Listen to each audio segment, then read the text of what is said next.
Hello, welcome to focus.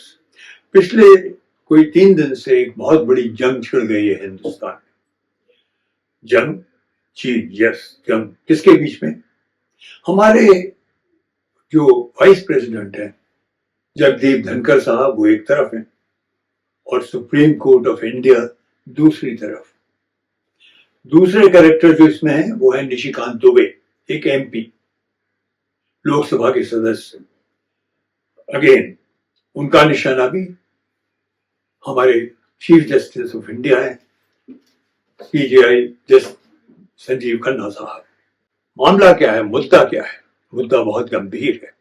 मेरे हिसाब से मुद्दा भारत की अखंडता के बारे में, उसको खतरा हो सकता है और खतरा पहुंचाने में इन दो शख्स की जो जो इनके जो कमेंट्स हैं वो बहुत बड़ा रोल अदा कर सकते हैं।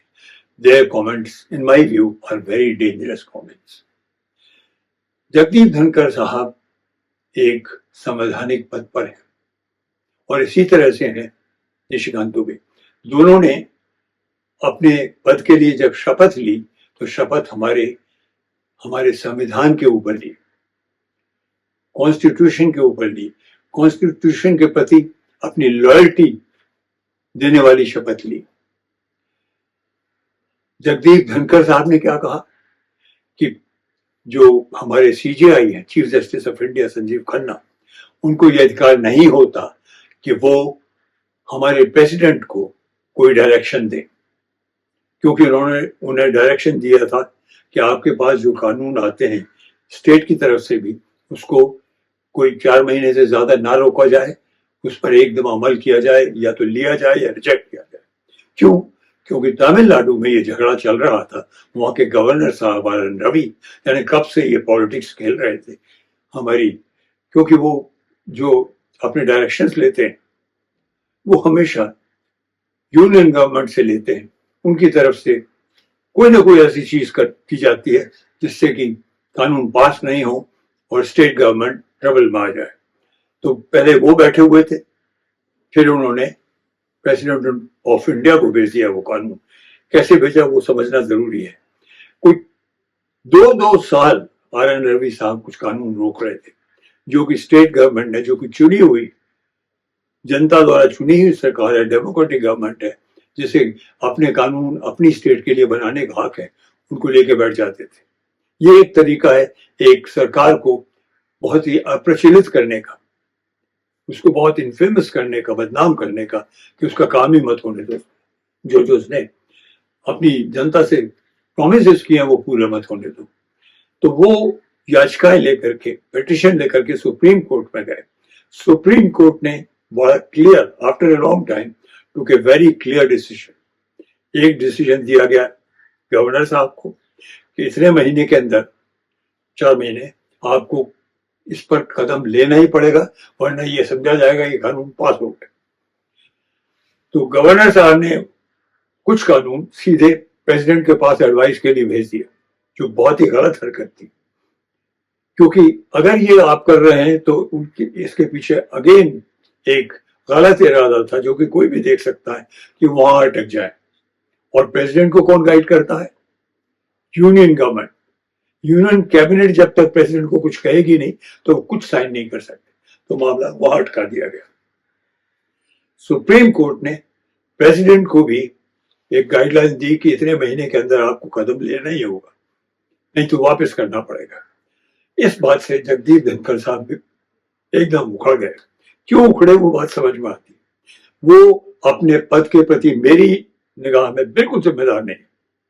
उनकी लॉयल्टी सिर्फ यूनियन गवर्नमेंट, बीजेपी गवर्नमेंट, प्रधानमंत्री द्वारा दिए निर्देश, उन्होंने कसम ली है कॉन्स्टिट्यूशन के ऊपर, और वो बिल्कुल भूल गए कि ये सही है, कॉन्स्टिट्यूशन में सबसे बड़ा जो कॉन्स्टिट्यूशनल पोजीशन है, सबसे बड़ी जो चेयर है, सबसे बड़ा जो पद है, वो प्रेसिडेंट ऑफ इंडिया का है।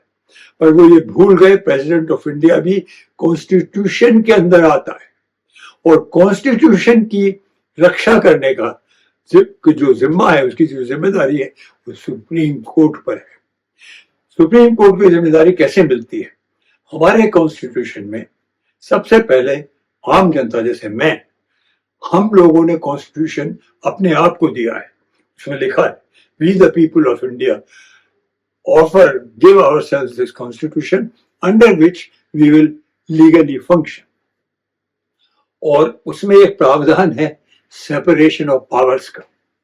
सेपरेशन ऑफ पावर्स का मतलब एग्जीक्यूटिव और लेजिस्लेटर और जुडिशरी। जुडिशरी सुप्रीम कोर्ट के अंदर आती है, लेजिस्लेटर पार्लियामेंट के जो दो सभाएं हैं, राज्यसभा और लोकसभा, खासतौर पर लोकसभा, उसके अंदर आती है। Executive is that ministerial council which is formed after the voting in the legislative bodies. तीनों की पावर्स अलग अलग है, सेपरेशन ऑफ पावर्स, और उनकी रक्षा करना सुप्रीम कोर्ट की जिम्मेदारी है। अगर वो नहीं होती है, अगर एग्जीक्यूटिव एंड लेजिस्लेटर मिलकर कुछ ऐसे कानून बनाते हैं और पास कर देते हैं जो देश के हित में नहीं है, कॉन्स्टिट्यूशन की जो भावना है उसके विरुद्ध है, उनको रोकने का काम सुप्रीम कोर्ट का है, उसे इसका हक है। तो ये जो कदम सुप्रीम कोर्ट ने उठाए थे बिल्कुल लीगली वैलिड एंड इम्पेक्टेबल थे। जगदीप धनखड़ साहब ने, मैं समझता हूं, उस कॉन्स्टिट्यूशन की अवहेलना की है, निंदा की है जिससे उनका जन्म हुआ है। उन्होंने भारत के नागरिकों की तौहीन की है, कॉन्स्टिट्यूशन की तौहीन की है। मैं समझता हूं उनके ऊपर आमतौर पर इम्पीचमेंट की प्रोसेस शुरू हो सकती है, महाअभियोग लग सकता है उन पर। फिर आए निशिकांत दुबे। एक कानून जो एग्जीक्यूटिव ने पास किया था वो था वक्फ बिल के बारे में। वक्फ का झगड़ा सबको मालूम है। वक्फ मुसलमानों की संस्थाएं होती हैं, उनके जो पहले से चले आ रहे जो उनके तौर तरीके और जिम्मेदारियां हैं या अधिकार हैं, उनकी रक्षा करने के लिए जमीन संबंधी। सुप्रीम कोर्ट में जब उसकी याचिकाएं गई बहुत सारी, सुप्रीम कोर्ट ने संज्ञान लिया, उन पर ठीक से स्टडी किया और उस कानून को जो बड़ी चालाकी से मुसलमानों को एक तरह से बहुत ही सप्रेस करने के लिए, उनके अधिकार छीनने के लिए हमारी यूनियन गवर्नमेंट ने पास किया था, उसको रोक दिया उन्होंने। और उनसे, हमारी गवर्नमेंट से through the attorney general of India जवाब मांगे 3 बड़ी इंपॉर्टेंट बातों पे। तब तक कानून को लागू नहीं किया जाएगा, ये हुक्म दिया गया सुप्रीम कोर्ट की तरफ से। इस पर निशिकांत दुबे साहब खोड़ने शुरू हो गए और चिल्लाने लगे। उन्होंने कहा हिंदुस्तान में, भारत में जितने भी दंगे हो रहे जाती है वो सब हमारे सीजीआई की तरफ से, चीफ जस्टिस ऑफ इंडिया की वजह से हो रहा है। ये बहुत ही गैर जिम्मेदाराना, जहरीला स्टेटमेंट था।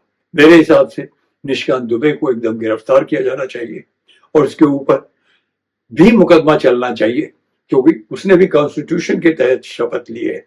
ये एक तरह से हमारे देश के साथ गद्दारी का स्टेटमेंट है। ऑर्डिनरली मुझे मालूम है यही सरकार अगर और कोई एमपी होता विरोधी पक्ष का, तो उसको एकदम अर्बन नक्सल बनाकर शायद अंदर डाल देते। निशिकांत दुबे एक बहुत ही भोड़े किस्म का व्यक्ति है, कहीं भी कुछ भी कहता है, शर्मिंदा करता है हम सबको। ऐसे व्यक्ति को एकदम उसकी सदस्यता छीनी जानी चाहिए और उस पर एक तरह का गद्दारी का, देश के साथ गद्दारी का मुकदमा चलना चाहिए मेरे हिसाब से। इन दोनों व्यक्तियों ने हमारे कॉन्स्टिट्यूशन की अवहेलना की है, उसकी निंदा की है। और सुप्रीम कोर्ट अगर ये कदम ना उठाती तो मेरी निगाह में सुप्रीम कोर्ट ऑफ इंडिया अपनी जिम्मेदारियों से बच गई होती, बचने की कोशिश की होती। ये उसकी जिम्मेदारी थी। हम ये अपेक्षा करते हैं as a citizens of India कि वो हमारे कॉन्स्टिट्यूशन की रक्षा करेंगे। Thank God we have a CGI, chief justice of India and other justices of the Supreme Court, जो आज रक्षक की तरह हमें संभाल रहे हैं, हमारे देश को संभाल रहे हैं, उसकी अखंडता को कायम रखे हुए हैं। उन्होंने जो भी कदम उठाया है सही कदम उठाया है। हमको अपनी आंखें खोलनी जरूरी है। We have to understand the situations with absolute focus. ये हमारी देश को खतरा पहुंचाने की प्रक्रियाएं हैं जो एक खास पार्टी कर रही है, जिसके इरादे एक छत्र राज्य बनाने के, जो एक फासिस्ट स्टेट यहाँ पर एस्टेब्लिश करना चाहती है हमारे मुल्क में। हमें उससे अपने आप को बचा के रखना है, सचेत रहना है, ये बहुत ही आवश्यक है. We have to keep our inner eye as well as the outer eye open and well aligned. आज फोकस में इतना है.